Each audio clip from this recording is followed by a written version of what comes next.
Okay, hello everyone. Here I want to provide a tutorial on how to view contact store in Google account on Infinix GT20 Pro 5G device.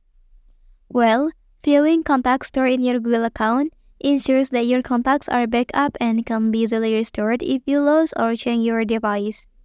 This prevents the loss of important contact information. Okay, so let's go to the tutorial. First, please open the settings on your device. Once you have accessed the settings menu, scroll down please until you find the Google option.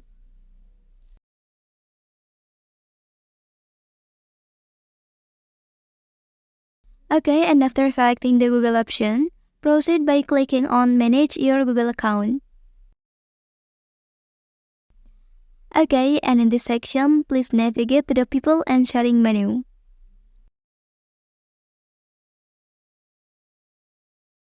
Once there, select the Contact option.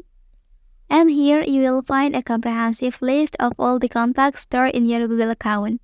By accessing your contacts through your Google account, you can conveniently manage and organize your contact information across multiple devices and platforms.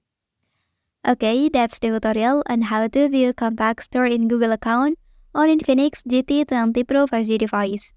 If you are helped by this video, don't forget to like and subscribe to get all the information from this channel. Thank you.